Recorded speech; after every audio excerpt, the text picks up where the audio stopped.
Hello everyone, welcome to online classes.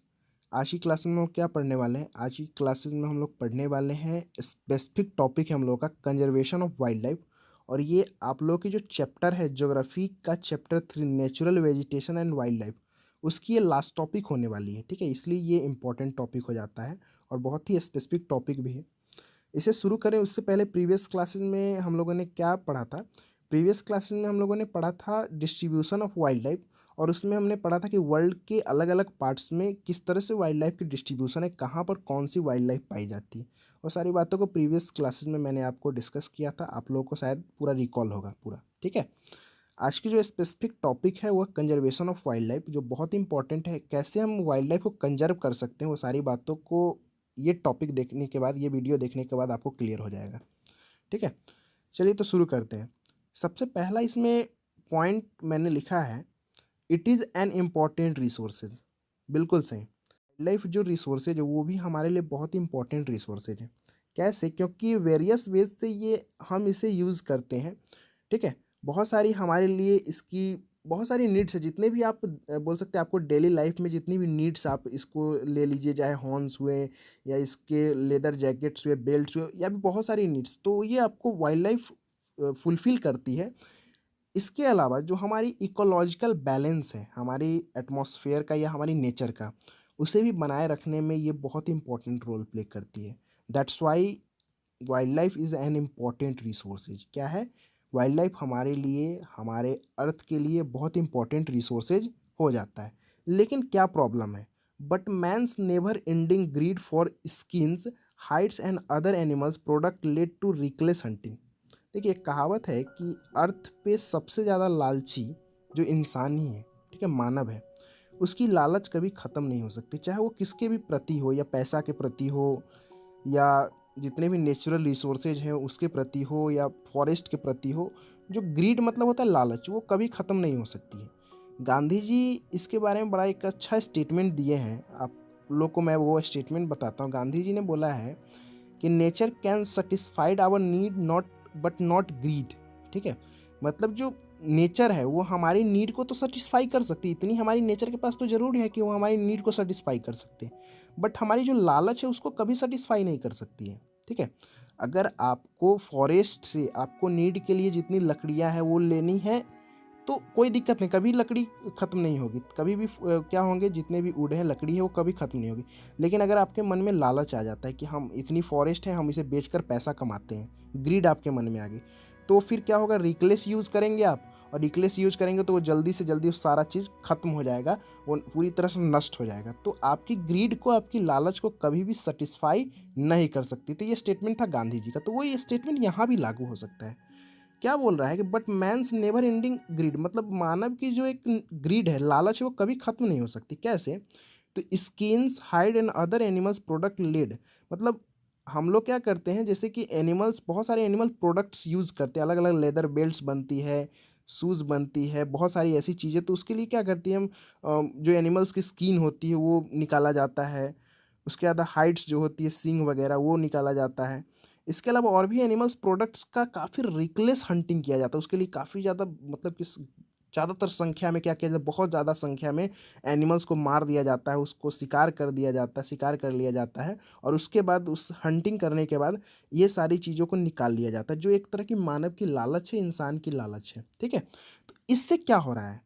इससे many species have become endangered. सही बात है, इससे जितनी बहुत सारी ऐसी स्पीसीज है एनिमल्स की या वाइल्ड लाइफ की जो इंडेंजर्ड में, जो खतरे में है।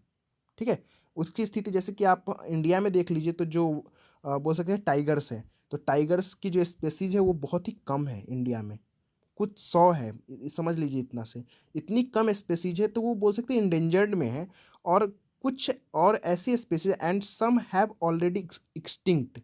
और हमारे इसी ह्यूमन की जो ग्रीड के कारण, लालच के कारण, बहुत सारे ऐसे भी जो कि स्पेसीज हैं वाइल्ड लाइफ की, जो पूरी तरह से ख़त्म हो चुके हैं अर्थ पे। ठीक है, तो इससे हमने क्या किया है कि बहुत सारे स्पेसीज को हमने ख़त्म कर दिया है, या नहीं तो वो क्या है, खतरे में है, उसकी पूरी प्रजाति खतरे में, हमारी बोल सकते हैं कि रिकलेस यूज से, हमारी जो रिकलेस हंटिंग है, हमारी ग्रीड के कारण। ठीक है, तो ये पहला प्रॉब्लम है जिससे हमारी वाइल्ड लाइफ खतरे में है। और सेकेंड और क्या प्रॉब्लम हो रही है, also large scale deforestation has robbed the wildlife of their natural habitat. Second चीज़ ये समझिएगा, अर्थ पे लार्ज डिफॉरेस्टेशन हो रही, लार्ज स्केल पे डिफॉरेस्टेशन हो रही। लार्ज स्केल पे डिफॉरेस्टेशन होगी तो ये तो है कि हमारा जितने भी फॉरेस्ट है वो ख़त्म हो जाएंगे, ठीक है, जितने भी नेचुरल हैबिटेट है वो ख़त्म हो जाएंगे, जितने भी, इससे हमें प्रॉब्लम्स तो होगी ही होगी, ठीक है, डिफॉरेस्टेशन से। इसके अलावा इससे वाइल्ड लाइफ को भी कैसे प्रॉब्लम्स होती है, क्योंकि वाइल्ड लाइफ सारा कहाँ रहेंगे, जंगल में रहेंगे। मैं ये प्रीवियस वीडियो में भी आपको बताया था। और एक तरह से जब लार्ज स्केल पे डिफॉरेस्टेशन होगी तो वाइल्ड लाइफ की जो भी नेचुरल हैबिटेट है, जो उनकी घर है, जो उनकी आवास है, वो क्या होगी, पूरी तरह से खत्म हो जाएगी। तो वो इससे भी क्या हो रही है कि उनकी जो लाइफ है वो खतरे में आ जा रही है, वो इंडेंजर्ड में है, या उसकी स्पेसीज खतरे में, क्योंकि उसके पास घर ही नहीं है तो कहाँ रहेंगे। इस तरह से सिचुएशन बन रही है। तो ये सारी प्रॉब्लम है। तो इतनी सारी प्रॉब्लम्स है हमारे वाइल्ड लाइफ के, मतलब कि वाइल्ड लाइफ के स्पेसीज़ को लेकर, उनकी लाइफ पूरी तरह से खतरे में है।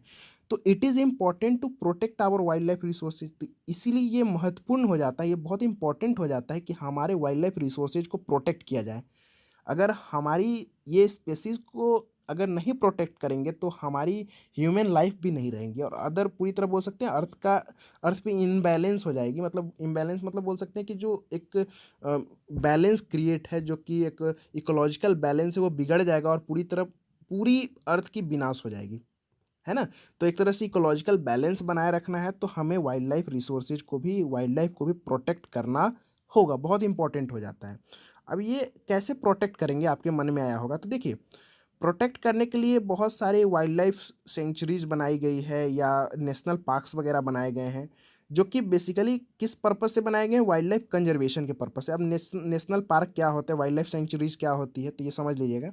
नेशनल पार्क क्या होती है, गवर्नमेंट आउंड एक तरह से बोल सकते हैं एरिया होती है, जो गवर्नमेंट बेसिकली देखरेख करती है उस एरिया में, और उस पर लॉज वगैरह बनाती है उस पूरे एरिया में, जो कोई भी उसमें हंटिंग नहीं कर सकता है या वाइल्ड लाइफ को नहीं मार सकता है। तो इस तरह से गवर्नमेंट उस प्रॉपर्टी को ऑन करती है, और पूरी तरह से जो भी इंडेंजर्ड स्पेसीज है, वो सारी जो माइग्रेटेड बर्ड्स वगैरह आए हैं, तो उसको उसकी देखरेख करती है और उसे बचाती है, जितने भी वाइल्ड लाइफ स्पेसीज है। तो ये सारी नेशनल पार्क्स और वाइल्ड लाइफ सेंचुरीज में होती है। तो इससे क्या किया जा सकता है कि हमारी जो वाइल्ड लाइफ है उसे कंजर्व किया जा सकता है। इसके अलावा हम क्या कर सकते हैं, तो हमारी गवर्नमेंट को भी कुछ करनी होगी इसके बचाव के लिए। तो गवर्नमेंट को क्या करनी होगी, तो laws have been made to prevent the hunting of birds and animals. तो जो हंटिंग वगैरह होती है तो उसके लिए एक स्ट्रिक्ट लॉज बनानी होगी गवर्नमेंट को, जिससे क्या होगी, जो हंटिंग बर्ड्स की हंटिंग होती है, एनिमल्स की, वो उसे प्रिवेंट किया जा सकता है। इतनी स्ट्रिक्ट लॉज बनाइए जिससे क्या हो सकती है कि जितने भी बर्ड्स की हंटिंग हो रही है, एनिमल्स की हंटिंग हो सके, उसे प्रिवेंट किया जा सके, उसे रोका जा सके, ठीक है। तो ये सारी चीज़ें हैं। तो इससे आपको क्या समझ में आया कि जो वाइल्ड लाइफ की है तो उसकी कंजर्वेशन, मतलब सबसे पहले तो वाइल्ड लाइफ के साथ क्या प्रॉब्लम्स है और उसकी कंजर्वेशन कैसे की जा सकती है, वो सारी बातें आपको क्लियर हो गई। अभी देखिए यहाँ पर एक और लास्ट पॉइंट है कि both forest and wild life are needed to maintain the ecological balance on the earth. हमारे अर्थ के इकोलॉजिकल बैलेंस बनाए रखने के लिए फॉरेस्ट एंड वाइल्ड लाइफ दोनों बहुत ज़रूरी है, ठीक है। फॉरेस्ट नहीं होंगे तो दूसरे भी स्पेसीज़ पॉसिबल नहीं है, या वाइल्ड लाइफ नहीं होंगे तो फिर दूसरे स्पेसीज़ पॉसिबल। तो इस तरह से बोल सकते हैं हमारे अर्थ की जो इकोलॉजिकल बैलेंस है, जो बैलेंस क्रिएट है, उसे बनाए रखने के लिए दोनों क्या है, बहुत ज़रूरी है। अब ये दोनों बहुत ज़रूरी है, फॉरेस्ट एंड वाइल्ड लाइफ दोनों की ज़रूरत है। तो हमें क्या होना चाहिए, जो ये स्पेसीज़ ख़त्म हो रही है, फॉरेस्ट का काफ़ी ज़्यादा डिफॉरेस्टेशन हो रही है, वाइल्ड लाइफ की बहुत ज़्यादा स्पेसीज़ इंडेंजर्ड है, या मतलब वो एक तरह से एक्सटिंक्ट हो रही है। तो हमें क्या होना कि इसे कंजर्व करना होगा।